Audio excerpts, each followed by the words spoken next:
नमस्कार दोस्तों। Supreme court एक हिस्टोरिक वर्डिक्ट के थ्रू मैरिटल रेप को रिकॉग्नाइज किया है।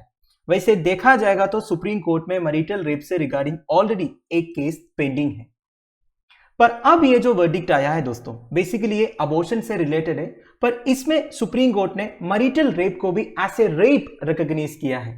इसका मतलब यह है आगे मैरिटल रेप से रिगार्डिंग जितने भी जजमेंट्स आएंगे, इसके लिए ये जो वर्डिक्ट है एज ए रेफरेंस रहेंगे। वैसे मैरिटल रेप मतलब क्या होता है?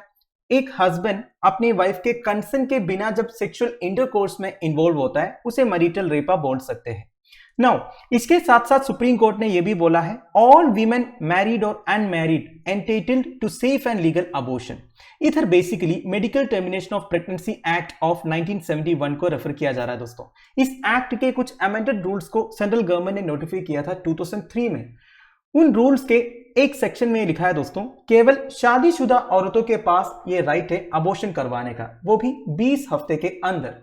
इसमें सिंगल और अनमैरिड वीमेन कवर्ड नहीं थे, तो उस सेक्शन को सुप्रीम कोर्ट अनकॉन्स्टिट्यूशनल डिक्लेयर किया है। तो चलिए देखते हैं सुप्रीम कोर्ट के कुछ मेजर ऑब्जर्वेशंस क्या क्या है अबॉर्शन से रिलेटेड। मेंस के आंसर रेटिंग के पर्सपेक्टिव में काफी अच्छे पॉइंट्स सुप्रीम कोर्ट की तरफ से आपको मिल जाएगा।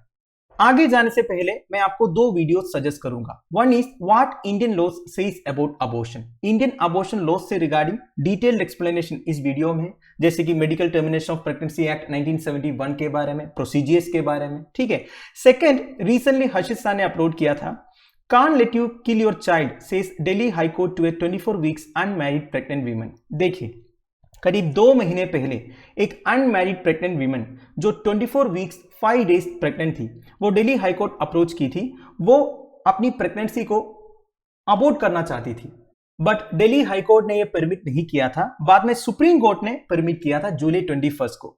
अब ये सब केसेस के बाद अब सुप्रीम कोर्ट की तरफ से ये रूलिंग आया है दोस्तों, ऑल वीमेन मैरिड और unmarried entitled to safe and legal abortion. अब ये पर्टिकुलर जजमेंट के बारे में हम इन डिटेल डिस्कस करेंगे। तो कोर्ट का पहला ऑब्जर्वेशन यह है दोस्तों, law in modern times is shedding the notion that marriage is a pre condition for the rights of person. तो कोर्ट ने क्लियरली ये बोला है दोस्तों, आजकल के जो लॉज है उसमें मैरिज एक प्री कंडीशन नहीं होना चाहिए। सो ये bench of justice D.Y.. Chandrachud, JB. Pardiwala and AS. Bopanna medical termination of pregnancy act 1971 को इंटरप्रेट किया है और ये डिक्लेयर किया that unmarried women can seek abortion of pregnancy in the term of 20 to 24 weeks arising out of a consensual relationship।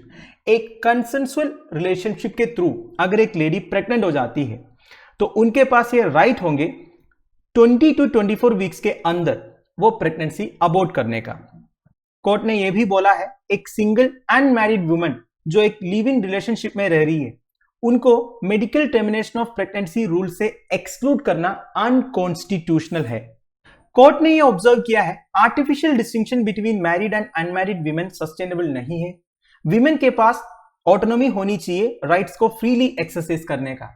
Court ने reproductive autonomy and bodily autonomy को closely link किया है। क्या होता है दोस्तों reproductive and bodily autonomy? Bodily autonomy तो आप समझ रहा होगा, माई बॉडी माई रूल्स वाली जो ऑटोनॉमी है। रिप्रोडक्टिव ऑटोनॉमी मतलब right to choose contraception, number of children and whether or not to abort. देखिए दोस्तों, कोर्ट का कहना क्या है ना, एक वुमेन के पास रिप्रोडक्टिव ऑटोनॉमी होना चाहिए, मतलब बच्चे पैदा करना है या नहीं करना है, सेक्सुअल इंटरकोर्स के टाइम पर कॉन्ट्रासेप्टिव डिवाइसेस यूज करना है या नहीं यूज करना है, प्रेगनेंसी को अबॉर्ट करवाना है या नहीं अबॉर्ट करवाना है, ये सब कुछ डिसाइड करने का जो पावर है एक वुमेन के पास होना चाहिए।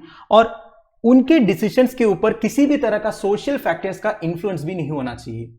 And the court also held the MTP act and protection of children from sexual offences that is POCSO act has to be read harmoniously and there is no need to disclose the identity of minors under the MTP act. देखिए, medical termination of pregnancy act में भी अगर कोई minor involve है उनकी identity reveal नहीं करना है, जैसे कि पॉक्सो एक्ट में इस तरह के प्रोविजन है। आपको पता ही है ना, पॉक्सो एक्ट में भी माइनर्स की आइडेंटिटी रिवील नहीं करते हैं, तो उसी तरह एमटीपी एक्ट में भी अगर माइनर्स इन्वॉल्व है उनकी आइडेंटिटी रिवील नहीं होना चाहिए। इसके साथ साथ कोर्ट ने 2 रेफरेंसेस दिया है दोस्तों। One is parliamentary debate statistics on unsafe abortions and global health study by the British medical journal. ये दोनों स्टडीज ने ये कंक्लूड किया था that 67% of the abortions were unsafe. देखिए दोस्तों, सिंपल सी बात है, जिनको अबॉर्शन करवाना है वो तो करेंगे ही।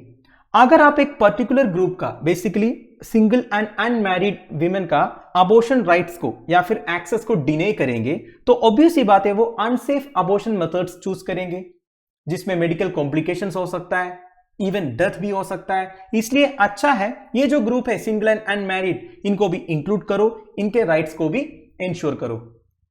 और एक रीसेंट रिपोर्ट ने यह भी बोला है दोस्तों, इंडिया में every day 10 women die due to unsafe abortions in India. तो ये सबको प्रिवेंट करने के लिए सुप्रीम कोर्ट की तरफ से ऐसा एक वर्डिक्ट आया है दोस्तों।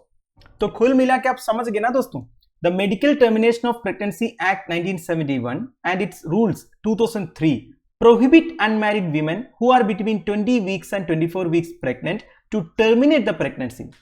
तो जो अनमैरिड वीमेन जो 20 वीक्स एंड 24 वीक्स के बीच में प्रेग्नेंट है, उनके पास अबॉर्शन के राइट्स नहीं थे, पर अभी सुप्रीम कोर्ट ने ये वर्डिक्ट दिया है कि उनके पास भी ये राइट्स होगा। मतलब all women irrespective of their marital status, उनके पास अबॉर्शन राइट्स होंगे 24 वीक्स तक।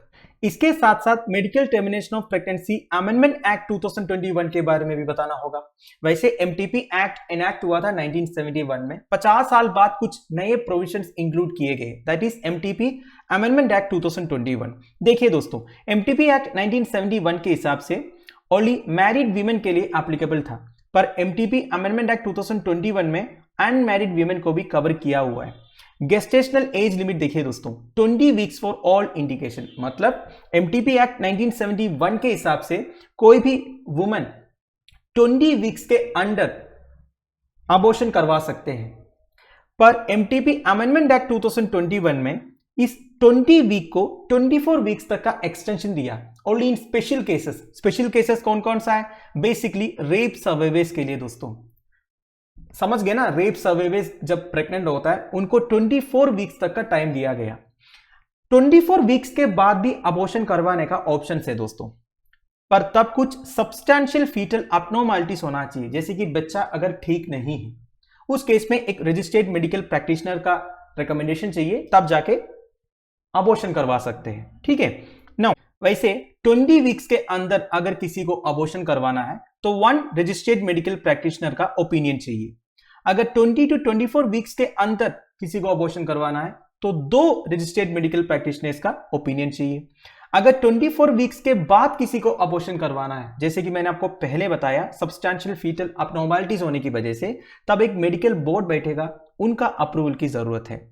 इसके साथ साथ और एक वेरी इंपॉर्टेंट पॉइंट है दोस्तों, मैरिटल रेप से रिगार्डिंग। देखिए, court rule that under the medical termination of pregnancy act the definition of rape must include marital rape. देखिए, मैंने आपको इधर क्या बताया कि अगर रेप सर्वाइवर है उनको 24 वीक्स तक का टाइम दिया जाएगा, तो ये रेप सर्वाइवर में कौन कौन इंक्लूडेड है दोस्तों? उसमें मैरिटल रेप को भी इंक्लूड किया है कोर्ट ने। इसका मतलब यह है मैरिटल रेप को सुप्रीम कोर्ट ने अभी के लिए रिकॉग्नाइज किया है। अब बाद में और एक केस का जजमेंट आएगा तब ये क्लियर हो जाएगा। ठीक है। Now this observation may pave the way for later judgments on marital rape, a subject of intense debate in the country. देखिए, मैरिटल रेप से रिगार्डिंग ऑलरेडी डिबेट चल रहा है, काफी बार हमने एडिटोरियल्स में, डेली न्यूज में डिस्कस किया है कि नहीं? तो ये जो जजमेंट है, आगे जितने जजमेंट्स आएंगे उसके लिए एक रास्ता दिखाएगा। तो दोस्तों दैट्स इट। आई होप आपको वीडियो इंफॉर्मेटिव लगा होगा। इस बारे में आपका क्या ओपिनियन है, आप मुझे जरूर कमेंट बॉक्स में बता दीजिएगा। Thank you for watching, bye bye, have a nice day.